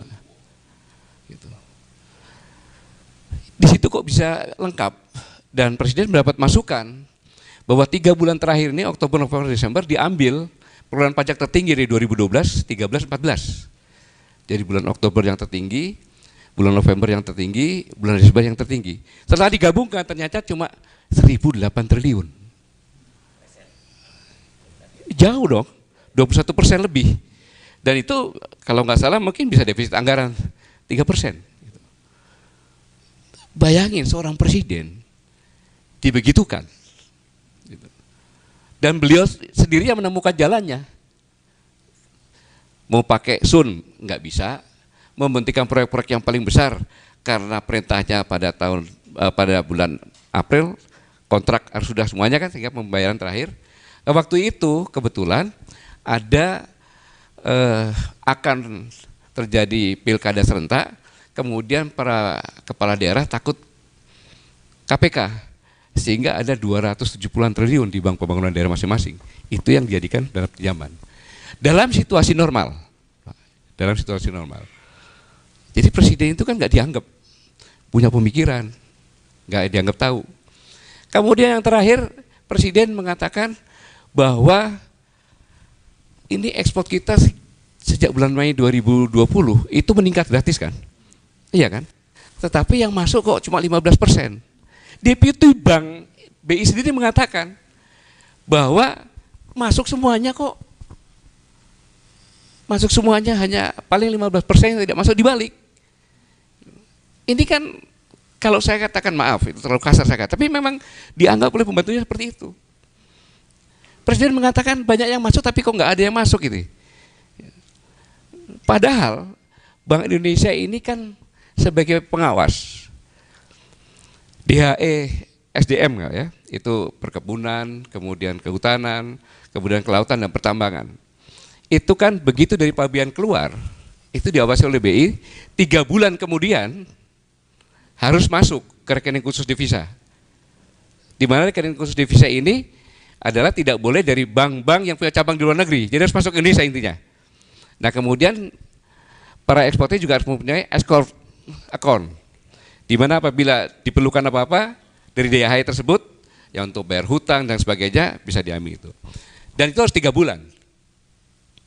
Nah kemudian OJK juga mengadakan pengawasan kan, masuk keluar masuknya. Nah kemudian Bea Cukai juga mengadakan mendapat laporan dari BI. Saya yakin kalau BI, Bea Cukai, kemudian OJK dicek sama-sama, pasti perusahaan-perusahaan yang temannya menteri, punya menteri itu nggak masuk situ, sehingga uangnya diparkir. Memang dia mengusaha punya rekening di sini, tetapi rekening lainnya lagi, jadi nggak pernah masuk. Dikiranya presiden yang ngerti itu. Dapat informasi nggak ada. Sekarang tinggal dicek aja. Tetapi anehnya, seperti katakan tadi, direvisilah PP nomor 1 10 Januari 2019 kan gitu, 21 kemarin. Kemudian kalau kita lihat datanya, Presiden baru mengadakan revisi saja, ya kan, dolar rupiah sudah terkoreksi meningkat. Ini aneh. Rapat terakhirnya pada 8 Maret, tapi Januari sudah naik. Dibilang hasil dari revisi. Jadi sangat menyedihkan sekali kita punya presiden digitukan gitu loh. Jadi sangat luar biasa. Sekarang yang ngecek gampang saja, tadi Pak Ihsanuddin sampaikan kan. Kumpulkan saja BI melaporkan yang laporan dari Bea Cukai, begitu ekspor berangkat kan berapa itu perusahaan. Kira-kira masuknya berapa. Kemudian kedua OJK juga sama. Kemudian Bea Cukai juga daerah-daerah yang tempat ekspor keluar masuk itu pasti banyak. Dan kalau itu masuk saja, apalagi batu bara, sawit kan sudah mulai naik lagi semuanya, nikel lagi dan sebagainya. Ini saya pikir banyak uang yang ngendap. Tinggal kebijakan saja sekian persen harus dirupiahkan sehingga bank-bank semuanya punya rupiah. Kemudian rupiah menguat. Sebenarnya kesejahteraan ini bisa saja. Maka saya katakan kita itu punya semua, tapi bukan untuk kita. Itu kesimpulan saya, itu aja Pak. Saya nggak bisa panjang-panjang karena menghadapi pakar-pakar yang luar biasa, ya saya hanya menyimpulkan saja. Jadi kita sama-sama patut bersedih, Presiden oleh pembantunya dianggap buta, tuli, dan tolol dengan pernyataan yang tadi. Terima kasih. Wassalamualaikum warahmatullahi wabarakatuh. Ya, ini Bang, kalau cerita dari Pak Gatot itu memang menarik kan. Terakhir ini Bank Indonesia bahkan mengeluarkan aturan tentang dana hasil ekspor tadi kan. Ada insentif yang diminta mereka kalau dikembalikan ke Indonesia gitu ya, dan dana insentif, dan itu dijamin tidak digunakan untuk semacam kredit dan sebagainya itu. Dan lucu kan, artinya itu kan harusnya mereka wajib semua dana hasil ekspor itu balik gitu Pak. Tapi ternyata pemerintah harus memberikan insentif untuk menarik dana yang parkir di luar, dan itu saya kira nanti sama dengan kayak tax amnesty, nggak akan dituruti juga, karena buat mereka ngapain dananya balik ke Indonesia dengan risiko yang tinggi gitu. Iya, jadi kan sebenarnya pertanyaannya kan ya, kamu membuat apa sih batu bara, menanam ikan berapa sih, kan gitu. Mau tinggal ngambil saja kok. Kalau nggak ikut teorinya nggak usah kerja di sini kan. Itu aja selesai gitu loh. Sebenarnya kan seperti itu loh dia berpikir. Iya, dia tinggal ngambil saja kan gitu. Dan tinggal minta surat saja gitu. Kalau nggak mengikuti ya sudah. Karena memang pasal 33 kan semua tanah air dari sini untuk kepentingan rakyat kan gitu. Nah itu ya. Kemudian yang terbaru lagi saya lupa nyampaikan. Ditemukan 1 triliun dari pencucian uang masuk ke politik. Nah, masuk ke politik. Ini temuan dari PPTK juga. PPTK. 1 triliun. 1 triliun. 1 triliun. 1 triliun. 1 triliun. Mudah-mudahan bukan 100 gitu. Ya. Tapi kita amati saja sekarang. Sekarang ini perlu Pak Ihsanuddin juga mengadakan pengecekan Pak. Mungkin sekarang ini banyak sekali izin-izin tambang baru keluar. Kemudian mandiri banyak lagi. Karena ini semuanya untuk persiapan 2024. Gitu. Ya, terima kasih. Oke. Yang bisa ngomong kayak Pak Gatot itu kalau dia nggak punya kepentingan. Tapi kalau ternyata ada duit dia juga di situ, gimana dia mau narik? Itu kan masalahnya di situ yang jadi kita sama-sama tahu seperti itu. Oke, baik. Terima kasih. Saya kira ini memang luar biasa sekali, dan kapan-kapan kita mesti menarik kayak Pak Fuad ini. Kalau online saya bilang tadi kurang seru. Pak Anu kapan-kapan kita undang offline. Nah, baru bukan. Kita beri aplaus sekali lagi untuk 3 orang narasumber, Pak Fuad Bawazir, Bang Said Didu, Bang Ihsanuddin Nursi, dan tadi oke, sebentar ya, dan Mas Antoni apa? Oke, ada teman media yang mau tanya, pendek-pendek ya, silakan. Yuk. Ya, silakan. Pertanyaan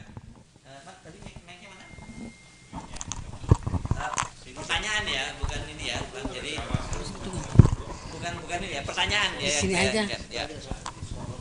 Enggak apa-apa, ya, silakan. Ya. Assalamualaikum warahmatullahi wabarakatuh. Tadi yang saya tangkap itu adalah sistem dan person. Artinya ada political will dari person. Oke, kasus ini sebetulnya yang saya simak selama ini ya paling dekat aja dari zaman SBY. Ini menuju pertanyaan. Jadi maksud saya dari kasus SBY, dari zaman SBY sampai zaman Jokowi. Kalau bicara sistem berarti kan sistem yang zaman SBY dengan zaman Jokowi. Apakah nanti ke depannya juga jika ganti rezim, kemudian sistemnya mungkin diperbaharui, apakah tidak akan terjadi juga rekayasa undang-undang seperti yang Pak Bang Ihsan tadi sebutkan? Seperti itu aja dari saya.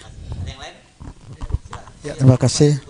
Ya, bismillahirrahmanirrahim. Assalamualaikum warahmatullahi wabarakatuh. Nama saya Zulfikri dari halujakarta.com. Ya, simpel aja. Zaman Pak Fuad Bawazir kan ya, pernah ada kasus aliran dana ke Yayasan Pengembangan Perbankan Indonesia senilai 100 miliar yang akhirnya menjerat Aulia Pohan dan Gubernur BI Pak Burhanuddin Abdullah masuk penjara 5 tahun gitu ya. Nah, kalau saya melihat dengan kasus ini kan lebih besar sebenarnya ya, kasusnya dibandingkan 100 miliar waktu itu ya, ini 300 triliun.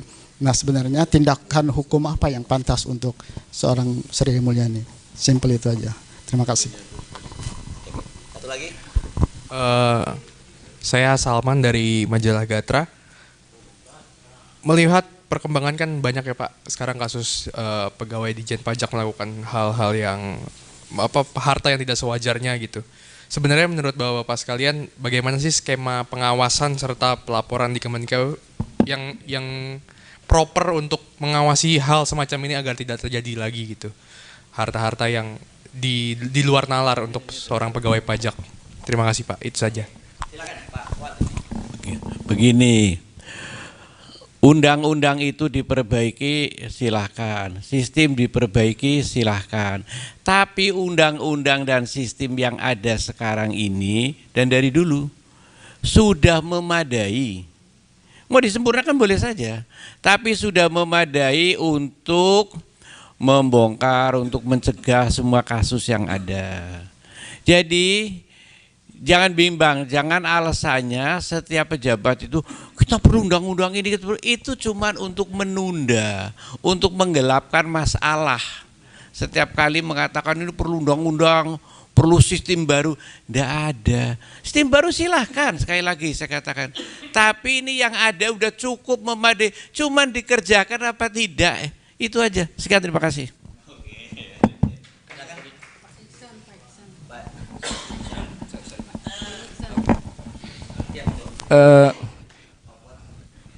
Saya minta maaf ya, nggak akan ada perbaikan. Saya bilang sama Anda, nggak akan ada perbaikan. Tadi yang disebut oleh Pak Gatot itu basisnya Undang-Undang 2499 tentang lalu lintas devisa dan sistem pembayaran. Selama Undang-Undang lalu lintas devisa dan sistem pembayaran tidak diperbaiki, yang diucapkan oleh Pak Gatot itu akan berulang. Satu, ya, itu yang diucapkan Pak Gatot tentang enggak, karena Masya Allah, lah haula wala quwata. Ini gagas saya kok, sesungguhnya antara lain. Mbok ya bikin gitu loh reformasi di bidang ekspor itu. Salah satunya adalah tidak ada izin ekspor kecuali uangnya ditaruh di dalam negeri. Kan gampang bikin ketentuan kayak gitu. Tapi karena tunduk pada undang-undang lalu lintas devisa dan sistem pembayaran, si ekspor terus bilang nggak mau gua taruh di luar. Oh, lalu lintas devisa sistem pembayaran bebas kok devisa. Ngomong apa? Hello? Ngomong apa? Lalu lintas devisa dan sistem pembayaran, lalu lintas devisanya sistemnya bebas. Ketika saya gugat bersama teman-teman, gugatan itu hilang karena sejumlah teman-teman ini di-approach oleh namanya satu kedutaan besar bergengsi, di-approach oleh satu pejabat tinggi, lewat yang tinggal cuma Ihsanuddin Nursi. Anda ngomong apa? Hello? Pengalaman pribadi nih. Gue tinggal sendirian ketika gugat undang-undang kayak gini. Itu ngelihatnya. Jadi sorry, saya ingin mengatakan sama Anda, saya bukan pesimis, justru saya optimis. Optimis apa? Optimis ambruk. Nggak akan ada perbaikan pada bangsa ini untuk tetap terjajah. Itu poinnya. Siapapun presidennya, nggak akan terpilih ke depan ini. Siapapun presidennya, neoliberal penguasanya. Karena sistemnya sudah ultra neoliberal. Dan itu terstruktur rapi lewat sistem perundang-undangan dari zaman reformasi hingga hari ini. Bahkan diperkokohnya namanya oleh amandemen Undang-Undang Dasar 2002. Itu pertanyaan Anda. Jadi kalau dilihat dari tata urutan perundang-undangan, dia sudah punya kokoh, dudukan demikian kokoh. Maka ketika kita sibuk dengan pemilu 2024, sorry itu saya ya, Anda boleh mimpi deh ada perbaikan. Gak apa-apa lah, namanya juga mimpi, bagus-bagus aja. Silakan mimpi, gak apa-apa. Tapi kalau kemudian Anda tetap tersesat, silakan nikmati ketersesatan. Oke, sekarang pertanyaan Anda. Kalau Jul, tadi saya hitung Jul. Sesungguhnya pada kasus 300 triliun, per tahun itu mereka main antara 20 sampai dengan 23,5 triliun. Per tahun. Ulang ya. Sesungguhnya mereka main 20 sampai dengan 23,5 triliun. Sesungguhnya 300 triliun itu. Angka gue lebih gede Jul. Jadi sesungguhnya yang ditemukan oleh PPATK belum apa-apa. Kenapa? Karena PPATK tidak menyelisik misalnya seperti yang selalu saya bilang tentang strategic transfer pricing. Yang kelihatannya sah kok. Strategic transfer pricing. Saya tidak ungkap saja tentang jumlah sengketa pajak dan banyaknya kasus pajak. Saya nggak ungkap. Kenapa? Karena kalau saya ungkap itu saya akan memburu angka. Saya punya datanya. Cuman karena Hersu nggak nanya, gue nggak jawab. Serius, gue punya angkanya. Berapa banyak jumlah sengketa pajak, bagaimana besarnya sengketa pajak. gitu loh. Itu bisa kelihatan gitu, bisa ketahuan kira-kira amountnya berapa. Kenapa? Karena cerita tentang 300 triliun itu per tahunnya bergerak antara 20 sampai dengan 23,5 triliun. Itu yang kelihatan di PPKTK. Bagaimana yang kemudian mainnya keluar? Lo bisa ngomong apa kalau mainnya keluar? Yang statusnya tadi strategi transfer pricing. Dan itu dilakukan oleh rata-rata perusahaan besar di negeri ini. Gitu ngelihatnya. Apalagi tadi masuk ke 2499, ke payment system, di mana Anda tidak bisa telusuri. Siapa yang bisa sentuh payment system? Hello. Makan lo penghasilan. Anda sekarang, apa tadi pertanyaannya? Pengawasan yang proper itu seperti apa? Pengawasan yang proper? Diri sendiri. Itu proper. Lu jujur gak sama diri lu? Gampang jawabnya. Lu jujur gak sama diri lu? Kalau lu jujur, pengawasan selesai. Satu. Yang kedua, pegang sumpah jabatan. Selesai, pegang aja sumpah jabatan. Jadi jangan menuntut orang lain. Sorry to say, kalau saya tidak menuntut, ini yang enaknya kita main. Jadi Anda pada pendekatan sistem atau pendekatan pelaku? Itu dulu pertanyaan saya. Kalau pendekatan sistem jangan mimpi, nggak akan ada selesai. Ulang. Kalau pakai pendekatan sistem, pertanyaan lo mimpi. Ya. Saya bisa ngebuktikan sama Anda bahwa sekarang ini kokoh sekali ultra neoliberalnya itu kokoh. Dan Anda tidak merasakan itu. Undang-undang Badan Hukum Pendidikan dibatalin. Apa yang muncul? Apa yang muncul? Tahu? Perguruan Tinggi Negeri Badan Hukum. Sama nggak? Tuh, liberalisasi sektor pendidikan. Liberalisasi sektor pendidikan. Nggak ada bedanya. Cuma ganti-ganti bahasa. Undang-undang kelistrikan menyatakan tidak boleh yang namanya melakukan privatisasi. Privatisasi dari hulu ke hilir. Sama udah dibatalin. Undang-undang sumber daya air nggak boleh. Udah dibatalin. Nggak bisa jalan juga. Sekarang lu nanya sama gua. Kira-kira pengawasan gimana? Dari segi sistem, sorry itu saya, gua nggak mau mimpi. Tinggal kata kunci di pelaku. Kita butuh pelaku yang betul-betul tadi. Lu punya sikap kejujuran. Punya sumpah jabatan. Demi Allah. Saya bersumpah kalimatnya demi Allah. Kecuali lo berani berperang sama Allah. Berani perang sama Allah. Itu aja kata kuncinya. Berani berperang sama Allah. Kalau berani, Mereka berani semua. Berani semua ya? Oke. Saya omongan Anda bilang tadi berani semua, saya ingat omongan Pak Gatot. Ketika Pak Gatot menyatakan secara terbuka, mereka sudah bangkit sesungguhnya. Itu problem besarnya. Maka tidak heran ketika kalimatnya adalah jangan pamer, di belakang kaya nggak apa-apa walaupun lo korup. Kan kalimatnya jangan pamer. Kan gitu kalimatnya. Nah artinya ketika tadi Pak Gatot bilang ada 1 triliun, balik lagi. Jangan pamer dong bahwa lo terima 1 triliun. Itu kan artinya ada sistem yang busuk yang mau ditutup-tutupin. Asal nggak ketahuan nggak apa-apa kan sistemnya busuk. Nggak apa-apa dong. Orang sistem sudah busuk. Saya kira gitu jawaban saya, Ruth. Saya masih ada harapan sebenarnya. Tempatkan orang baik. Walaupun air sekeruh-keruhnya, orang baik akan bisa menjernihkan. Itu. Nah, karena baik dan bernyali. Karena begini sih. Saya paham sistem ini. Begini, sistem waktu Sri Mulyani menjadi Menteri Keuangan SBY dengan sistem Sri Mulyani Menteri Jokowi tidak ada perbedaan. Politiknya yang berbeda. Artinya, saya masih punya harapan. Sistem orang yang mengelola BUMN sebelum dan sekarang itu sama sistemnya. Tapi orang yang berbeda. Jadi saya menganggap bahwa mungkin sambil menunggu perubahan sistem, tempatkan dulu orang baik untuk mengelola sistem. Dan orang baik inilah yang memperbaiki sistem. Itu saya pikir, karena memperbaiki sistem oleh orang yang sedang tidak suka sistem yang baik, maka dia pasti akan tambah merusak sistem itu. Jadi saya pikir langkah kita adalah tempatkan orang-orang baik. Saya sih menyatakan Pak Bu Ihsanuddin, saya hanya butuh maksimum mungkin 50 orang baik berani dan bernyali saja. Yang bersih, mampu dan mau membersihkan. Sekarang ini banyak orang bersih tapi marah kepada orang yang mau membersihkan. Itu yang masalahnya. Dan di mana-mana pidato kita adalah orang bersih tapi nggak berani membersihkan. Saya katakan mereka, kalau Anda orang bersih dan tidak berani membersihkan, lebih baik Anda masuk masjid menjadi marbot masjid. Itu orang bersih itu. Nah, jadi saya hanya menitip pada teman-teman semua, saya berharap Jangan sampai ada yang membalikkan isu ini. 300 triliun itu begini.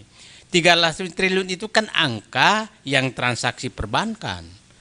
Yang diberikan menjadi tas Hermes, mobil mewah, kan nggak terdeteksi itu kan. Rumah-rumah mewah di mana-mana nggak terdeteksi. Nah, jadi yang terdeteksi hanya yang melalui sistem perbankan. Dan saya pikir itu hanya yang kecolongan. Kan orang bodoh, yang itu hanya orang kecolongan. Jadi saya bilang kan angka 300 itu adalah angka apes yang orang kecolongan. Itu pasti jauh lebih besar daripada itu. Itu saja Pak, makasih. Ya, sepakat ya tadi ya. Apa itu? Oke. Ya. Oke, siapa dulu? Pak Kata dulu ya, Pak Kata nanti baru ya.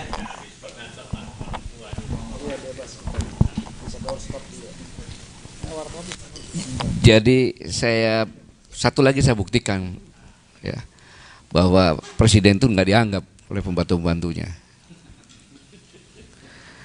Pada tahun 2015 presiden punya ambisi yang luar biasa, mencanangkan 35.000 megawatt energi terbarukan, energi biru, air. Yang rencananya pada menjelang 2019 itu sudah ada berapa yang di groundbreaking. Tapi sampai dengan saat ini tidak ada satupun yang groundbreaking. Kenapa? Ini menunjukkan bahwa oligarki pertambangan itu sangat kuat. Karena kalau energi air ini ada, energi tenaga uap batu baranya gimana dong? Padahal itu adalah yang paling manis itu. Kalau harga turun dia tetap agak stabil, kalau harga naik ya stabil. 35.000 megawatt. Silakan baca di koran-koran. Tidak ada satupun yang groundbreaking sampai dengan saat ini. Betapa hebatnya kekuatan seperti itu. Jadi memang nggak dianggap gitu loh. Jadi ya nggak perlu diskusikan lagi sebenarnya itu. Baik, terima kasih. Apa Mbak tadi? Mau apa nih soal pertanyaan tadi belum dijawab gitu? Bukan anak kelupaan. Yang saya kelupaan tuh begini. Dari zaman SBY masih Sri Mulyani, ya. Zaman Jokowi masih Sri Mulyani. Jadi sepertinya masih dipakai terus, jangan-jangan sampai ke depan juga karena quote in quote adalah punya track record yang baik dalam quote in quote. Jadi maksud saya setuju dengan Bang Saididu, kita harus punya positif harapan ya, nggak tahu itu menghibur atau apa saya nggak tahu juga ya. Terus tapi saya sepakat juga dengan Bang Ihsan, emang udah hopeless gitu ya, harus terima ini kayaknya perlu perbaikan, benar-benar tunggu mukjizat aja begitu. Jadi artinya kembali lagi ke ini sepertinya Sri Mulyani itu quote in quote punya track record yang kerja yang bagus makanya dipakai terus. Gitu, begitu. Makasih. Karena udah sepakat jadi kita tutup.